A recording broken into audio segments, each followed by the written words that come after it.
justice. Justice, justice. No justice, no arrest. No rest, no rest. No justice, no arrest. No rest, no rest. আমার দাবি ন্যায্য দাবি। ন্যায্য দাবি, ন্যায্য দাবি। আমার দাবি মানি লোক। Money lock, money lock. আমার দাবি মানি লোক। Money lock, money lock. BJP সরকার হায় হায়। Hi, hi, hi, hi. কেন্দ্র সরকার হায় হায়। Hi, hi, hi, hi. Assam সরকার হায় হায়। Hi, hi, hi, hi. আমার দাবি মানি লোক নহব।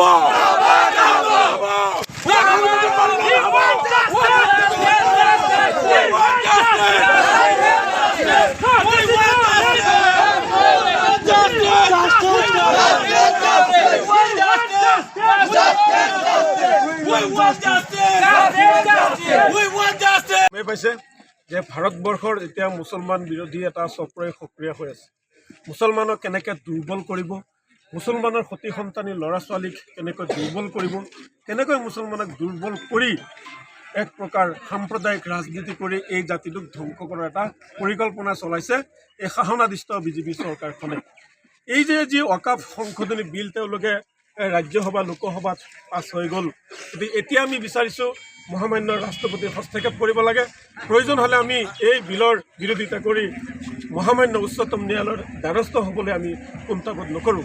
কাৰণ এই যিসমূহ সমগ্ৰ ভাৰতবৰ্ষতে ৱাকাফ সম্পত্তি আছে, এই সম্পত্তি হৈছে মুছলমানৰ পূৰ্বপুৰুষে দিয়া এক দান। গীৰ্জাৰ সম্পত্তি আছে, নামঘৰৰ সম্পত্তি আছে, মন্দিৰ মছজিদ ট্ৰাষ্ট বহু সকলো ধৰ্ম জাতি ধৰ্মৰ বিৰুদ্ধে সকলোৰে মানে সম্পত্তি আছে। গতিকে আমাৰ সম্পত্তিত চকু দিয়াটো আমি দুখ পাইছোঁ। আমি কি ভাৰতবৰ্ষৰ মানুহ নহয় নেকি? আমি কি ভাৰতত জন্মগ্ৰহণ কৰা নাই নেকি? ভাৰতবৰ্ষৰ কি আমাৰ অধিকাৰ নাই নেকি? সংবিধানে কি আমাক অধিকাৰ জীয়াই থকাৰ অধিকাৰ দিয়া নাই নেকি? নে মুছলমানৰ কাৰণে ভাৰতবৰ্ষত আইন বেলেগ?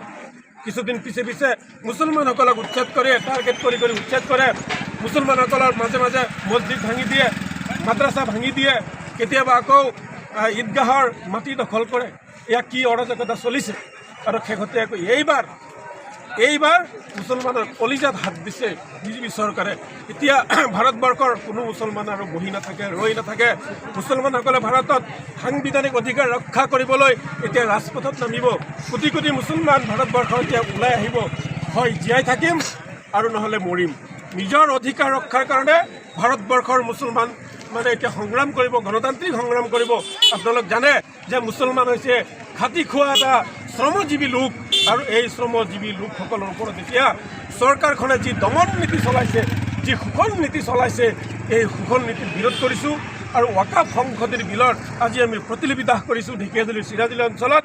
আৰু আমি চৰকাৰক শেষবাৰৰ বাবে সকীয়াই দি আমি আহ্বান জনাইছোঁ যে এই যি সংশোধনী বিধেয়ক আছে ৱাকাফৰ, আপোনালোকে পুনৰ বিবেচনা কৰক আৰু এয়া বাতিল কৰক। আৰু মহামান্য উচ্চতম ন্যায়ালয়ক আমি দ্বাৰস্থ হ'বলৈ বাধ্য হ'ম যদি চৰকাৰে গণতান্ত্ৰিক ভাষা বুজি নাপায়। প্ৰয়োজন হ'লে আমি আত্মজা দিম, তথাপি আমি মুছলমানসকলৰ অধিকাৰ কাৰণে আমি সংগ্ৰাম কৰিম। প্ৰতিজন সংগ্ৰামী মানুহক আমি ওলাই আহিবলৈ আহ্বান জনাইছোঁ।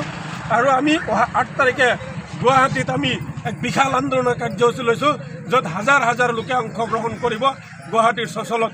গতিকে তথাপিও যদি চৰকাৰে নুশুনে, আমি আইনৰ দ্বাৰস্থ হ'বই লাগিব, আমি গণতান্ত্ৰিক সংগ্ৰাম কৰিবই লাগিব। আমি আশা কৰিছোঁ আপোনালোকৰ জৰিয়তে যে চৰকাৰখনে গণতান্ত্ৰিক ভাষা বুজি পাওক, গণতান্ত্ৰিক আন্দোলনৰ মূল্য দিয়ক, আৰু সকলো জাতি জনগোষ্ঠীৰ লেখীয়াকৈ বিভিন্ন জাতি জনগোষ্ঠীৰ অধিকাৰৰ লগতে মুছলমানসকলৰ অধিকাৰ যাতে খৰ্ব কৰা নহয়, তাৰ বাবে চৰকাৰখনে কাম কৰক।